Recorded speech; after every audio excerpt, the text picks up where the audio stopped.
કહેવત છે કે કરે કોઈ અને ભરે કોઈ. સુરતમાં ઉકાઈ ડેમની કેનાલ તૂટી ગઈ અને તેના લીધે 3 ગામોના ખેતરોમાં રીતસરના પાણી ઘૂસી ગયા છે. ત્રણેય ગામના ખેડૂતોએ દાવો કર્યો છે કે કેનાલ બનાવવામાં થયેલા ભ્રષ્ટાચારના કારણે તેમને શોષાવવાનું આવ્યું છે.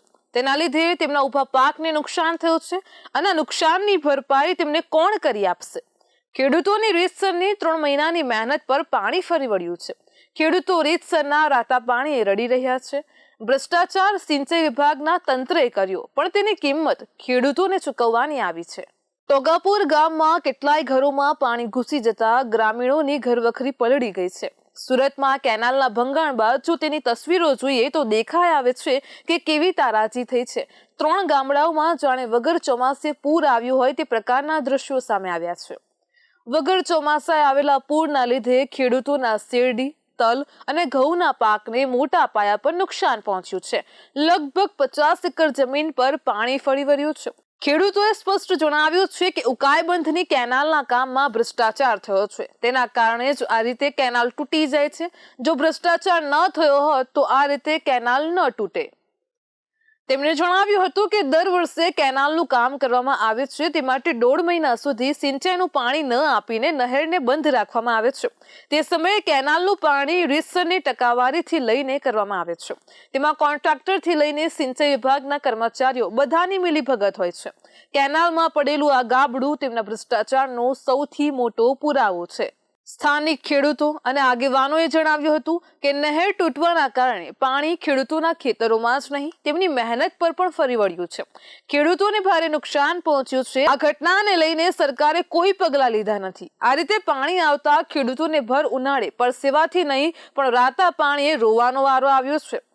આજ ખેડૂતોને જ્યારે જરૂર પડશે ત્યારે આ જ તંત્ર પાછું પાણી નહીં આપે. જ્યારે ખેડૂતોનો પાક તૈયાર થઈ જાય ત્યારે આ રીતે પાણી ફરી વળે છે અને ખેડૂતોને તેમના નુકસાનનું વળતર આપવાનું આવશે ત્યારે તંત્ર થાગા થયા કરશે.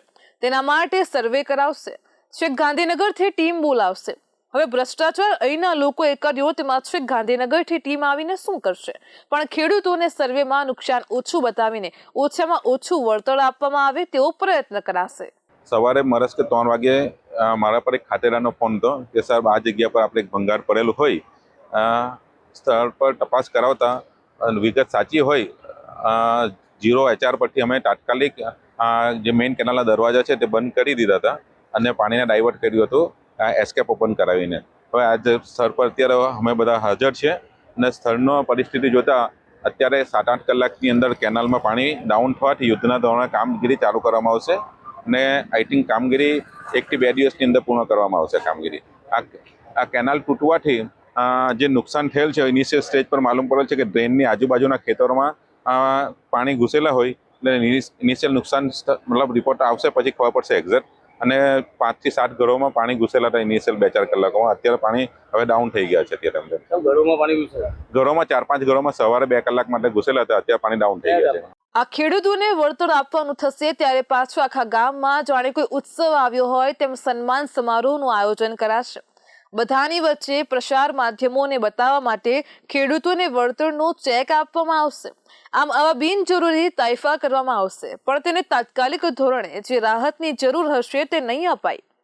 સ્થાનિક આગેવાનોનું કહેવું છે કે ઉકાઈ બંધની કેનાલ તે ફક્ત પાણી આપતી કેનાલ નથી પણ ભ્રષ્ટાચારની કેનાલ છે. તેમાં પાણી જ નહીં પણ ભ્રષ્ટાચારીઓ માટે પાણીની જેમ રૂપિયાઓ પણ વહે છે. પણ આ જ ખેડૂતોને મદદની વાત આવે ત્યારે તંત્ર મોઢું ફેરવી લે છે. આ પ્રકારના નુકસાનમાં તો પહેલા તંત્ર જવાબદારી લેવાનો જ ઇનકાર કરે છે. પછી બહુ ઉહાપોહ થાય ત્યારે માંડ જવાબદારી લે છે અને દેખાવ પૂરતા અમુક સરકારી કર્મચારી સામે કાર્યવાહી કરે છે.